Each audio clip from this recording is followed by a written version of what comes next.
Governor Ron DeSantis of Florida has signed a controversial bill that would allow only 8 out of 12 jurors to decide whether a person should face the death penalty. Now, in most states, you need all 12 jurors to unanimously decide that a person is deserving of the death penalty. Now, it is said that he made that decision a while back when Parkland shooter Nicholas Cruz, a teenager, was spared the death penalty when only 9 out of 12 jurors decided that he should face the death penalty. And so it is said that he will also consider signing a bill that would give the death penalty to anybody who sexually abuses a child under 12. Now, that one I don't disagree with, but I'm wondering why 12? I mean, because aren't humans children basically everywhere until they're 18? So that one kind of bothered me. I mean, if you're going to do it, like do it all the way up until 18, right? So anyway, I digress. Let's get back to this death penalty thing. Well, we know that disproportionately anywhere, black people make up the death row population, right? So let's take Florida, for example.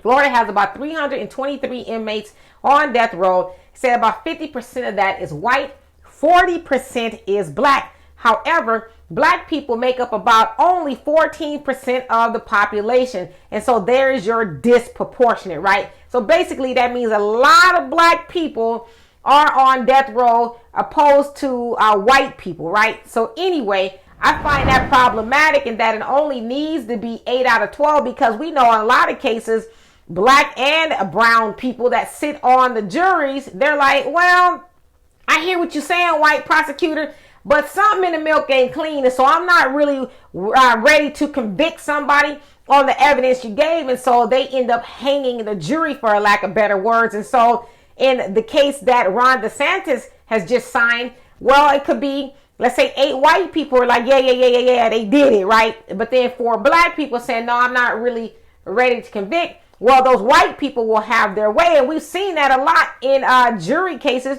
where it was predominantly white jurors was like, yeah, well, I think they should be found guilty, when black people are like, no, I don't think they should. So that's problematic in and of itself. But there's Ron DeSantis, who is all right with pulling the switch on people, even though there's not a majority. Now, Florida will join a few other states, Alabama, Indiana, and Missouri. Indiana and Missouri, they need a judge to decide if the jury is unclear as to what they want to do.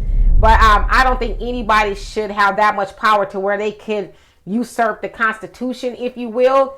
But Ron DeSantis is going full speed ahead. Now, I know a lot of people, especially our people, we like what Ron DeSantis is doing. But it's like, yeah, some of the things he's for, as far as that the African-American study that they wanted to go for, that was problematic. Yeah, okay, we can agree with that. But then we have to look at the death penalty situation where he's like, yeah, we don't need a majority. We'll just take a few to decide the life of somebody who may be innocent. So y'all tell me what you think of that. And for more insightful commentary, please subscribe to this channel and my channel, The Demetra Kaye Show, here on YouTube. Peace.